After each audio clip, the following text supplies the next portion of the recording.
So, quick, brief unit. Okay, it's totally. I mean, like when I looked at things and I was looking at the schedule, I'm like, oh, I didn't want to extend the last unit by another week, and I didn't want to start the next unit and then go on break and then have to re-pick it up again. So I'm like, what can we do these 3 days? So I found 3 topics these 3 days. Okay. Today's topic is going to be simplifying radicals. Okay. Wednesday's topic is going to be finding inverses, and Thursday's topic is going to be our functions one-to-one. Okay? So these 3 topics, I'm not going to give you a test on these 3 topics. I'm not going to give you homework this week on these 3 topics, but these 3 topics are on your final. Okay? Right? These are on your final. Simplifying radicals I wasn't going to cover because you've done that since you were in Algebra 1. Whenever you took Algebra 1, when you started with simplifying radicals. Okay? Inverses, you did a lot of inverse stuff last year in Algebra 2. So I wasn't going to cover that one until the very end. I just moved it up. Okay? Yes, ma'am. So basically there's no homework this week. Correct. When I said that there was no homework this week, what I meant by that is there's no homework that I'm giving out this week. I was just trying to be prepared. Thank you very much. 97.5. All right. Okay. So I do encourage you to take notes on this stuff. But again, totally up to you. It will come back on your final at the end of May. So just so you are aware. Okay. Here we go. All right. Got to start out, and we first got to talk about something so that we're talking in the same language, so that we all are. Oops, I'm sorry, kiddos at home. I totally forgot. My bad. Did you unlock the door, or are we still locked? We're still locked, but we gotta. Yeah, right? Yeah. He's gonna be like, hey. There you go. Yep. So now you can see. All right. Sorry about that. So the number that goes in this blue box right up here, okay, that's called the index. Okay? If we have a radical without a number there, we're going to assume that that number is 2. That's universal, worldwide, that it's assumed that that number is 2 if it's not there. If it's a 3, then we're looking for the cube root. If it's a 4, we're looking for the 4th root, and so on and so forth. Nothing funny about a funny bone, is there? Oh, no. Okay. All right? It's an important number. It tells you what root you're taking. A little bit later on, it's going to tell you how many pairs, or not pairs, how many you got to find in your group in order to free something. Okay? So that number is called the index, goes in the blue box. Even if it's not there, we still have an index. Okay? The inside of a radical is called the radicand. Okay? And whatever is inside there, okay, so underneath the radical, that's called the radicand. Okay? So those 2 parts. So we got an index and we got a radicand. Okay? Love it. Now, from your old algebra classes, okay, there are 3 things that we have to make sure we have completed in order for a radical to be in simplified form. We're going to be simplifying radicals, so we're going to have to do these 3 things. So the first rule is there are no perfect index, okay? Perfect indexes, so no perfect squares if we're taking a square root, no perfect cubes if we're taking the cube root, okay? Inside the radical. Okay? So factors, remember, those are numbers that get multiplied by each other to make that big number. Okay? So we can't have perfect factors in the radical. Second, we don't like radicals downstairs. Okay? And we don't like them in the basement. They get scary and they make lots of noise. We don't like radicals downstairs in the basement. So no radicals in the denominator. Gives us a simplified radical. No fractions or decimals in our radicand. Okay? So we don't like that either. We don't like the square root of 8/9. Okay? We like it in simplified form. 2 squared is 2 over 3. Okay? So we like those type of things. Okay, so no perfect square or no perfect factors, none in the denominator, no fractions or decimals inside. Okay?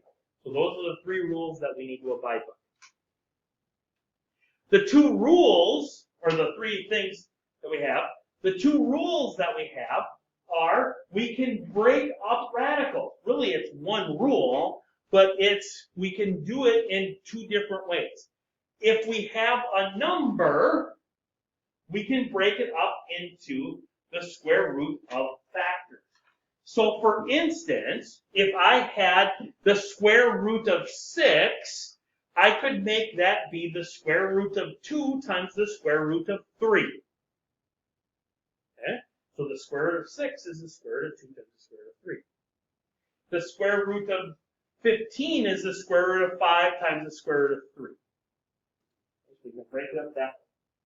The contrary rule is that if we have that fraction inside the radical that we don't like, we can break that out and we can say if we have the square root of a fraction, that's the square root of the top over the square root of the bottom. Okay? So 2 rules to live by, 3 guidelines to make sure that we're all set and to go with simplified form. Okay? Let's dive headfirst into this. Okay? Now, there is no one correct way to do these problems. It's a matter of personal preference. It's a matter of what fits you the best. However you feel as your way of doing math that you've been doing it, that's fine. Okay? As long as we both get to the end, I don't care how you do it. So, if I've got the square root of 48, one way to do this is I could say, well, 48 is 2 times 24. 24 is 2 times 12. 12 is 2 times 6, and 6 is 2 times 3. Okay? And then, because it's a square roots have indexes of 2, I'm looking for pairs of numbers. And for every pair of these numbers, I get to break one out. So this would be 2. This one would be 2. This one doesn't have a pair, so it's going to stay inside the radical. So the answer here would be 4 square roots of 3.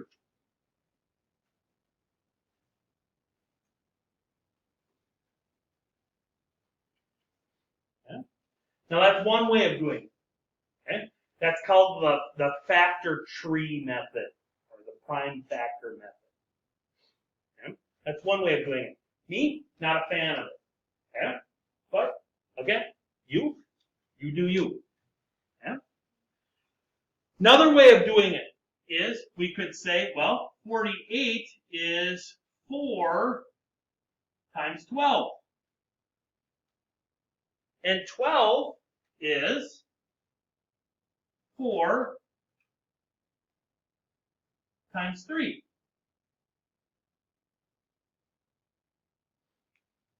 Square root of 4 is 2. Square root of 4 is 2. Square root of 3 is the square root of 3. And that then gets us 4 square roots of 3. Another way of doing it is, well, if I'm looking at 48 and I know my perfect squares, Remember, my perfect squares are 1, 4, 9, 16, 25, 36, 49, 64, 81, and 100. That's my first 10 perfect squares, right? So if I know those, I would know that 48 is the square root of 16 times the square root of 3, which gets me 4 square root of 3. Okay? But in either one of those methods, we all get 4 square root of 3. Okay? Questions on that?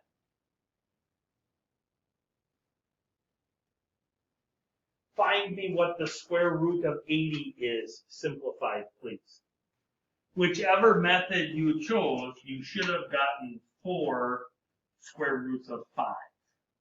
4. Okay? So, because 80 is 16 times 5, that means the square root of 80 is the square root of 16 times the square root of 5. The square root of 16 is 4. Okay? Yeah? Love it. Now, sometimes we're going to be multiplying different radicals together, and this way, okay, there's, again, multiple ways of doing it, but one thing that you have to remember is that outside numbers, so numbers outside of the radical, can only be multiplied with other outsides. Inside numbers can only be multiplied with other inside numbers, and we don't like cross-contamination. Okay? So no outsides can go with another inside. Okay? Has to stay with outsides and outsides, insides and insides. Okay? So if I have the square root of 10 times the square root of 15, I could do this as, well, 10 is the square root of 2 times the square root of 5. I could do that. Okay? And then I could do the square root of 15 is the square root of 5 times the square root of 3. And then these two become the square root of 25, which is just 5. So in the end here, I would get 5 square roots of 6 as one way to do this particular problem.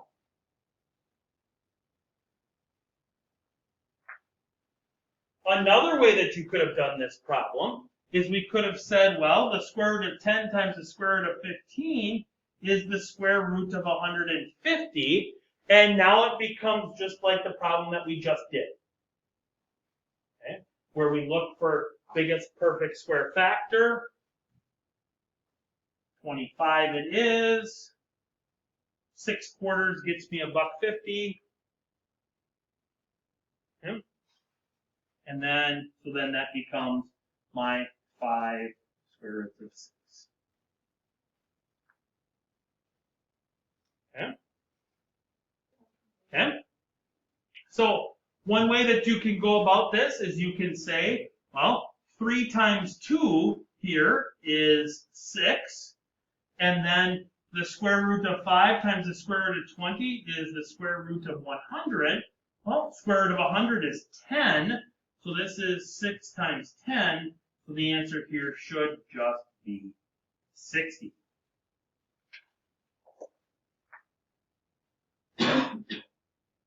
And sometimes you will get rid of all of your radicals by doing the simplification method. Yeah? Good? Love it. All right? Radicals in the denominator, we don't like them down there. The only thing that we can do with radicals in the denominator, or if we have a fraction and we need to adjust it, the only thing that we can do is multiply by 1.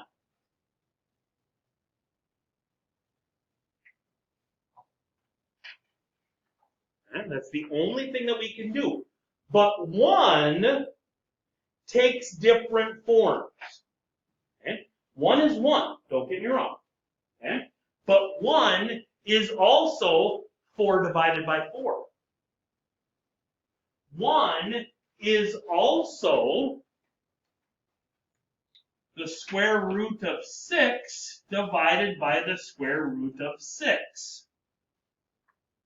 That's also 1.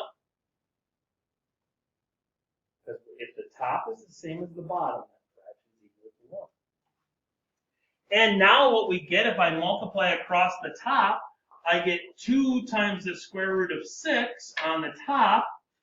On the bottom, I get the square root of 36, which is just 6.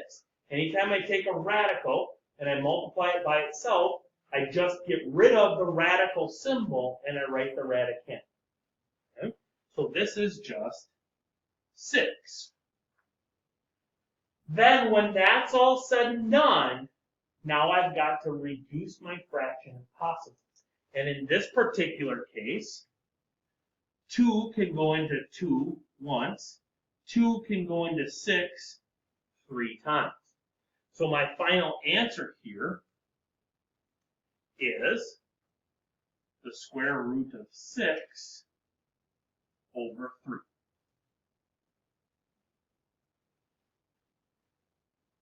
Okay? When I have a fraction inside the radical, okay, I can first make this become the square root of 9 over the square root of 8. And then I can go from there. Okay? Which, if this were me, I would multiply right away by the square root of 2 over the square root of 2. Because if I do that, then on top, I would get 3 square roots of 2. And on the bottom, I would get the square root of 16. Square root of 9, by the way, is square root is 3. And at the bottom, I get the square root of 16. What's the square root of 16? 4.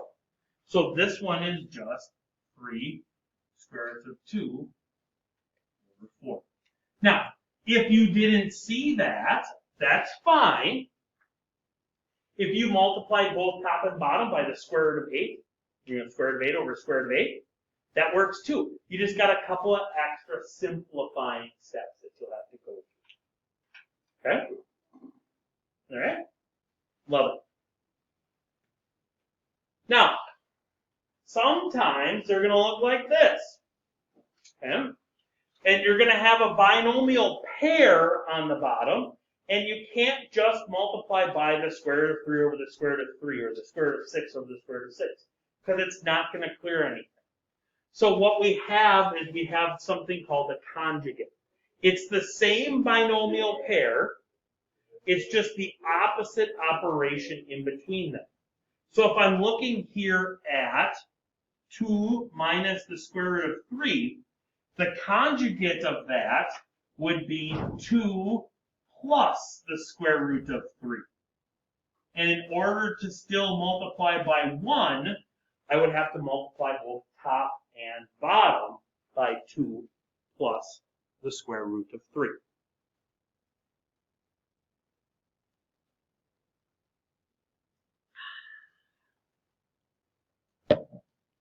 This tea always goes down a little sweeter when Iowa loses.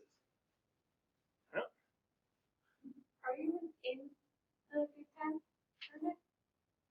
This is the national tournament, are you by the way. in- Side note, yeah, know which tournament we're Are actually you playing. even in the Right? national tournament? So on top, That's what I thought.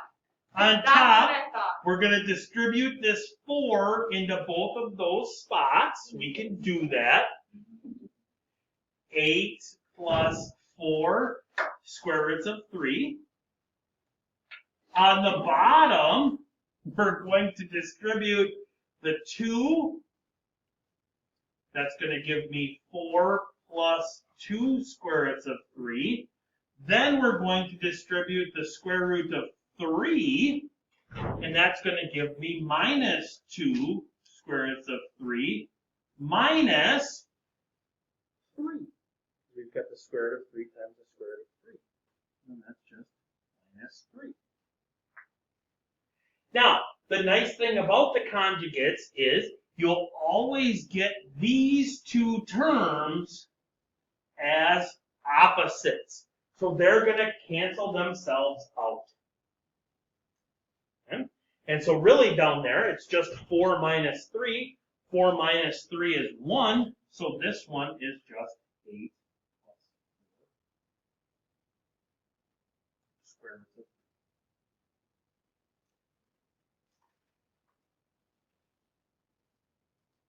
3. Okay. Questions?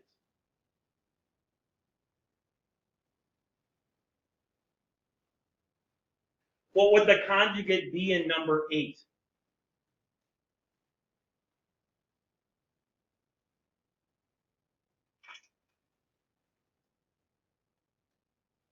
What would the conjugate be in number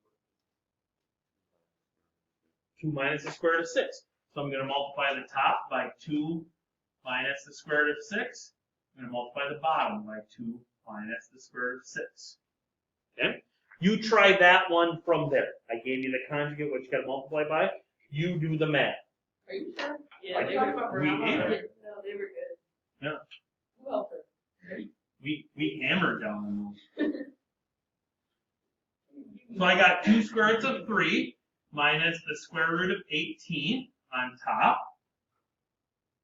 On the bottom, I've got 4 minus 2 square roots of 6, then plus 2 square roots of 6, then just minus 6. So that's going to give me 2 square roots of 3 minus the square root of 18 all over negative 2. Any simplification that I can do?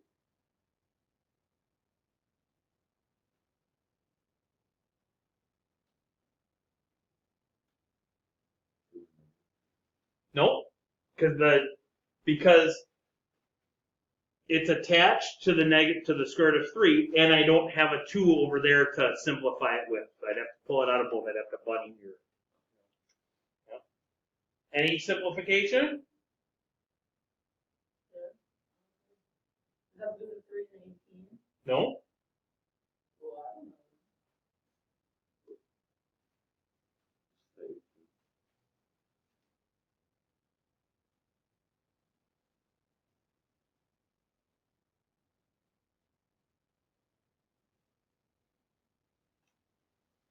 Square root of 18 is really 3 square roots of 2.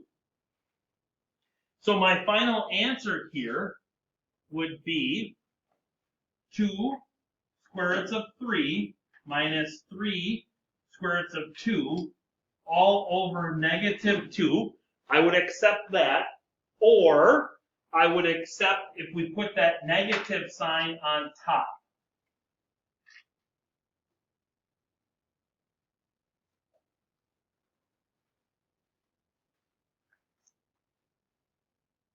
Or I would accept it if we put that negative sign out in front.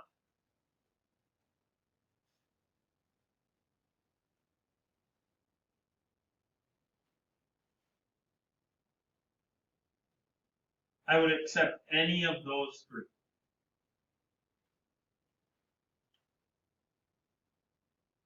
Okay? Well, when we get into higher indexes, something other than a 2, okay, we can basically do the same rules. Outsides go with outsides, insides go with insides, but instead now of looking for pairs, I have to look for however many the index is. So in this case, if I was to do this with 48, and break that down again.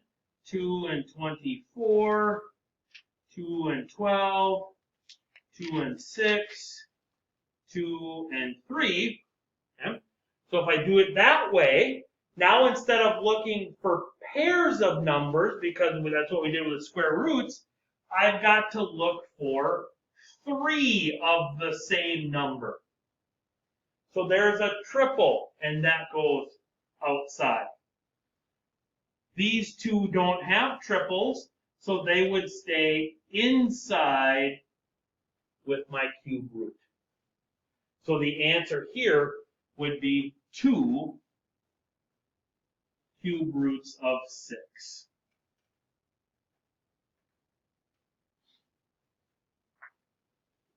If I do it the other method, now instead of looking for perfect square factors, I'm looking for perfect cube factors. So I could do this as the square root, or the cube root of 48 is the cube root of 8 times the cube root of 6. Because 8 times 6 is 48. Cube root of 8 is 2. So then this gets me my 2 cube roots of 6.